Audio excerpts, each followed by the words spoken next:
Cher ami, tu sais certainement ce qui se passe actuellement au Moyen-Orient suite à l'attaque sanglante de Gaza contre Israël le 7 octobre dernier. Cette attaque semble être liée aux propos tenus par le Premier ministre israélien à la tribune de l'ONU lors de sa 78e AG, un mois à peine avant l'attaque. Le contenu du discours est pourtant salué et applaudi. C'est un discours d'espoir et de paix. Il y a, dans ce discours, quelque chose de prophétique et qui doit retenir l'attention de tout le monde. Quelque chose est vraiment sur le point d'arriver. Je partage avec toi un extrait de ce discours et je t'invite à rester jusqu'à la fin. Nous compatissons à la douleur de tous les peuples du monde en guerre et dans les troubles, quelle que soit leur nationalité ou religion. La vie humaine est sacrée et doit être préservée. Prions toujours pour la paix et le triomphe de la justice. Écoute ce discours et dis-moi ce que tu en penses. Moïse a dit, le destin du peuple, le destin sera déterminé par les choix faits entre la bénédiction et la malédiction. Ce même choix a trouvé son écho au fil des siècles, non pas seulement pour le peuple d'Israël, mais pour l'humanité dans son ensemble. Nous sommes aujourd'hui confrontés à un tel choix. Ce choix va déterminer si nous pouvons jouir de la bénédiction d'une paix historique, d'une prospérité, d'un espoir sans fin, ou si nous serons condamnés à souffrir la malédiction d'une guerre horrible, la guerre du terrorisme et du désespoir. Lorsque je me suis adressé à vous pour la dernière fois il y a 5 ans, j'ai lancé un avertissement quant aux tyrans de Téhéran. Ils n'ont été rien d'autre qu'une malédiction pour leur propre peuple, pour la région, pour le monde entier. Néanmoins, à l'époque, je me suis également exprimé sur une grande bénédiction qui se profilait déjà à l'horizon. Voilà ce que j'ai dit à l'époque, je cite, « La menace de l'Iran a réuni Israël et de nombreux États arabes. Ils sont aujourd'hui plus proches que jamais. C'est une amitié que je n'avais jamais vue de mon vivant. » Et j'ai dit, le jour viendra bientôt où Israël sera en mesure d'élargir la paix au-delà de l'Égypte et de la Jordanie pour faire la paix avec d'autres voisins arabes. Fin de citation. Je me suis entretenu avec de nombreux dirigeants arabes et lors de ces entretiens, j'ai dit que Israël et les États arabes avaient beaucoup d'intérêts en commun. Et j'ai dit que j'étais convaincu que tous ces intérêts communs pouvaient faciliter une paix plus vaste dans la région. Merci.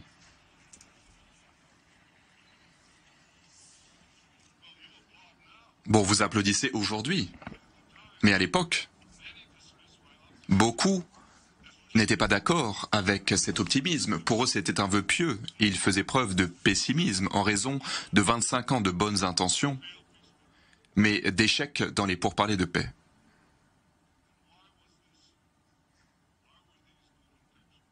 Et pourquoi est-ce que toutes ces intentions aboutissaient toujours à un échec ? Eh bien parce que ces intentions étaient fondées sur une idée erronée.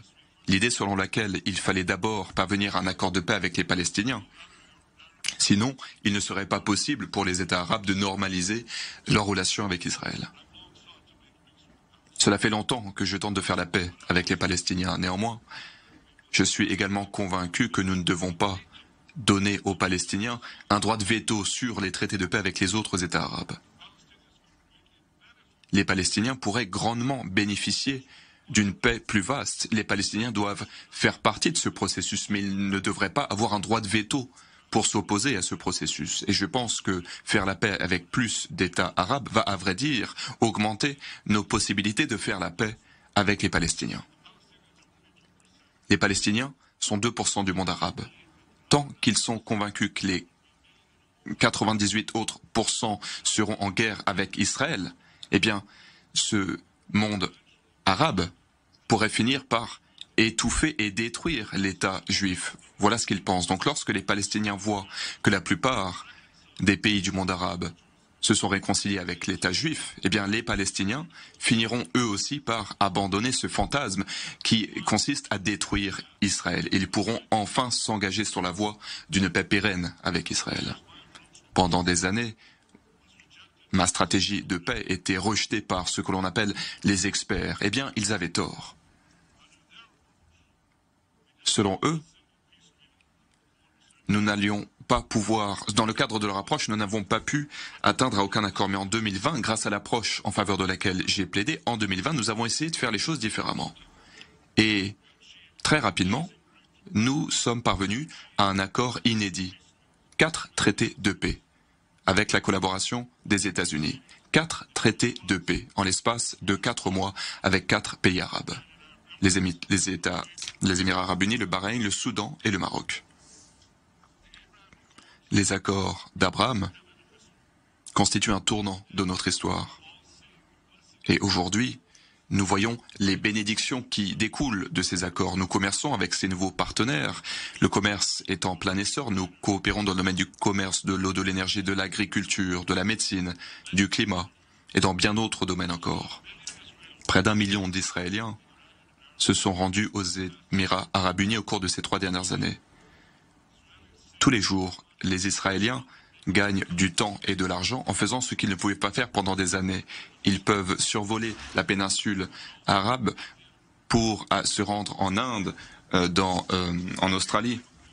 Les accords d'Abraham ont également provoqué un autre changement dramatique. Un formidable changement, à vrai dire. Les Arabes et les plus juifs sont aujourd'hui plus proches. Il y a des mariages juifs à Dubaï.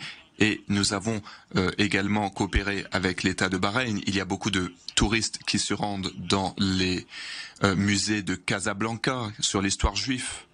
Il y a également les programmes scolaires. Désormais, dans les pays arabes tels que les Émirats arabes unis, les élèves apprennent sur la Shoah. Incontestablement, les accords d'Abraham signifient une nouvelle ère, une ère de paix. Et je pense que nous sommes à l'orée d'un nouveau changement. Encore plus significatif, une paix historique entre Israël et l'Arabie saoudite. Un tel accord de paix nous permettra de contribuer à la fin du conflit israélo-palestinien. Cela va encourager d'autres États arabes à normaliser leurs relations avec Israël. Cela va rendre la possibilité de la paix avec les Palestiniens plus proche. Cela va également permettre une plus grande réconciliation entre le judaïsme et l'islam, entre Jérusalem et la Mecque, entre les descendants d'Isaac et les descendants d'Ishmaël.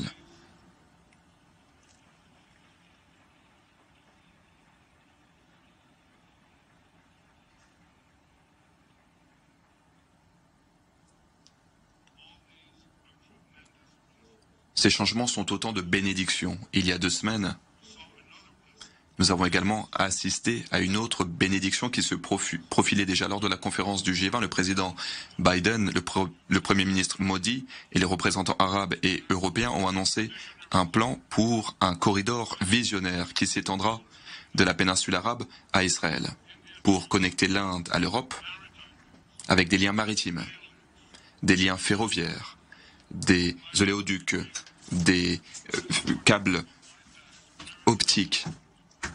Cela permettra de mettre un terme au goulot d'étranglement et de réduire le coût du transport des biens, des services, de l'énergie pour plus de 2 milliards de personnes.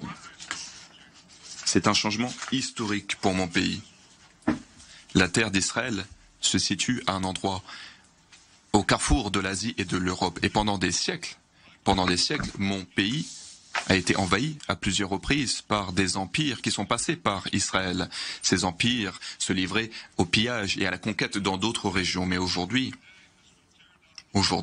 nous allons abattre ce mur de l'hostilité et Israël peut devenir un pont pour la paix et la prospérité entre ces continents.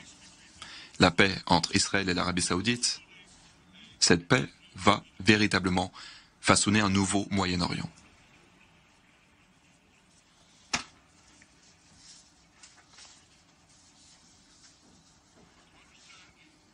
Afin de comprendre l'ampleur, la signification de cette transformation à laquelle nous aspirons, je souhaiterais vous montrer une carte du Moyen-Orient en 1948, année de création d'Israël.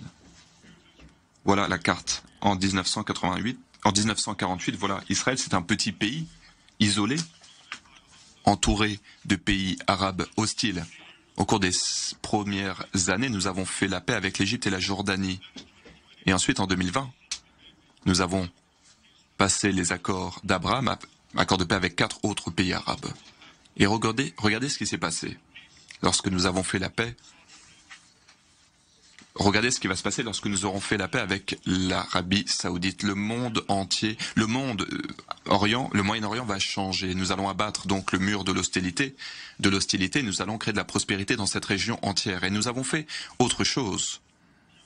Il y a quelques années, je me suis tenu depuis cette même tribune avec un stabilo rouge pour vous montrer cette grande malédiction. La malédiction de l'Iran doté de l'arme nucléaire. Mais aujourd'hui, j'utilise de nouveau ce stabilo rouge pour vous montrer une grande bénédiction, la bénédiction d'un nouveau Moyen-Orient entre Israël, l'Arabie Saoudite et les autres pays voisins. Nous allons pouvoir abattre les obstacles entre Israël et ses voisins et nous allons bâtir un nouveau corridor de paix et de prospérité qui va connecter l'Asie par le biais des Émirats arabes unis, de l'Arabie Saoudite et de la Jordanie et d'Israël jusqu'à l'Europe. C'est un changement extraordinaire, un changement monumental. C'est un tournant de notre histoire.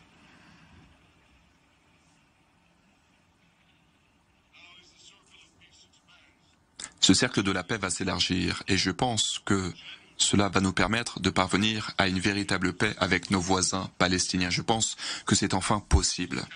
Néanmoins, je dois apporter quelques réserves et je me dois de le dire de façon déterminée. La paix ne peut être atteinte que si cette paix repose sur la vérité. La paix ne peut pas reposer sur des mensonges. Elle ne peut pas être fondée sur ces mensonges à l'encontre des Israéliens. Le dirigeant palestinien Mahmoud Abbas doit cesser de propager ces théories du complot antisémitique contre le peuple israélien, le peuple juif et l'État israélien. Récemment, il a dit qu'Hitler n'était pas antisémite. Il l'a vraiment dit, je ne l'invente pas. Il l'a dit. Les autorités palestiniennes doivent également cesser de glorifier le terrorisme. Elles doivent cesser leur politique qui consiste à rémunérer les terroristes palestiniens qui tuent des juifs. C'est absolument scandaleux. Il faut que cela cesse si nous souhaitons que la paix puisse prévaloir.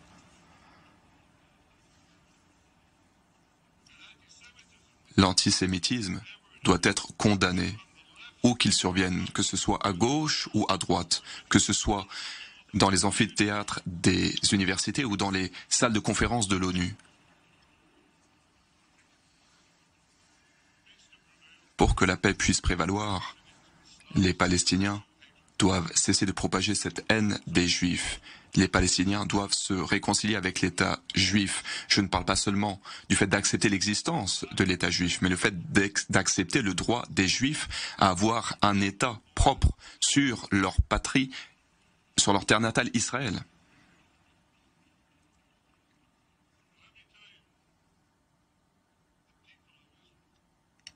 Le peuple d'Israël aspire ardemment à une telle paix. J'y aspire également.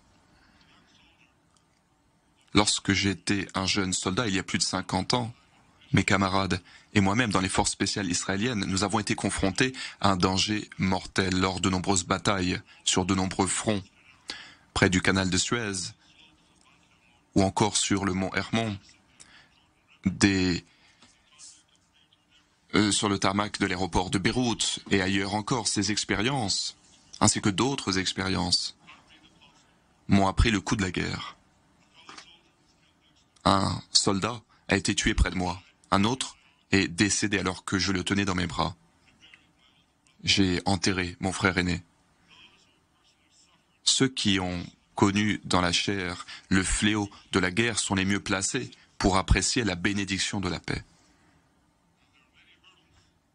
Il y a de nombreux écueils sur la route qui mène à la paix. Il y a de nombreux obstacles sur la voie qui nous mène à la paix telle que je viens de la décrire. Néanmoins, je suis déterminé à faire tout ce qui est en mon pouvoir afin de surmonter ces obstacles, afin de forger un avenir meilleur pour Israël et pour notre population, tous les peuples qui vivent dans notre région.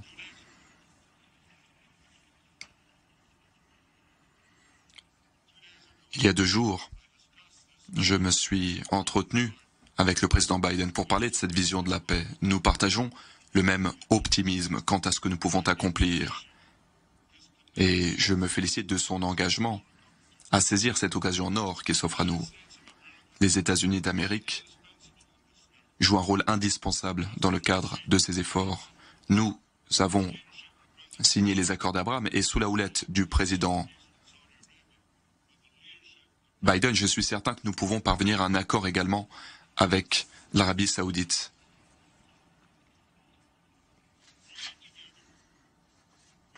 Nous allons travailler ensemble avec le prince héritier Mohammed Ben Salman et nous pouvons ainsi façonner un avenir béni pour tous nos peuples.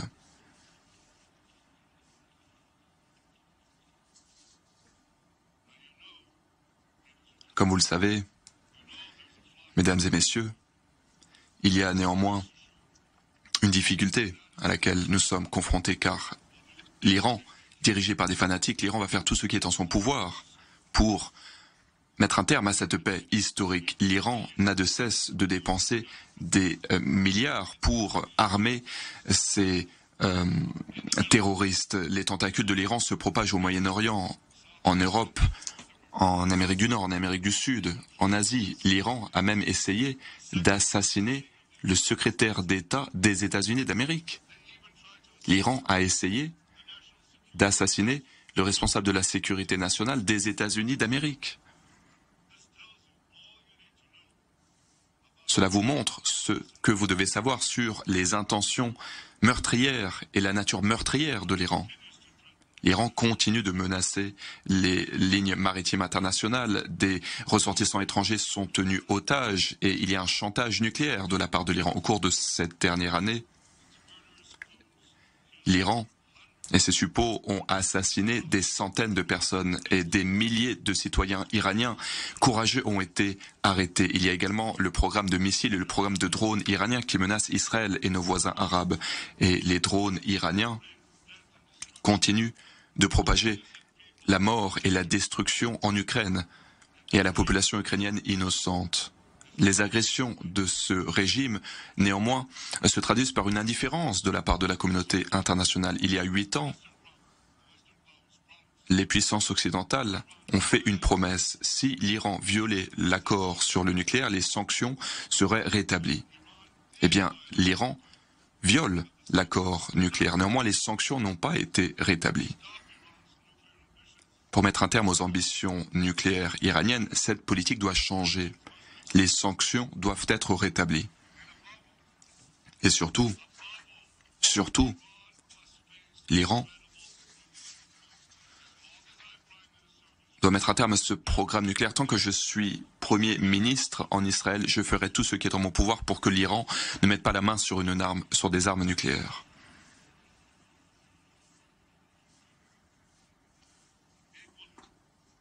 De la même façon, nous devrions soutenir les femmes et les hommes courageux en Iran qui, en dépit du régime, aspirent à la liberté.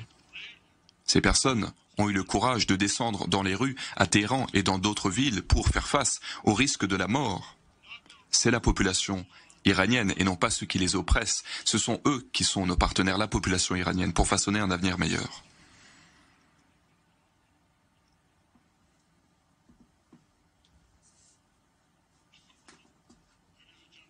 Mesdames et messieurs,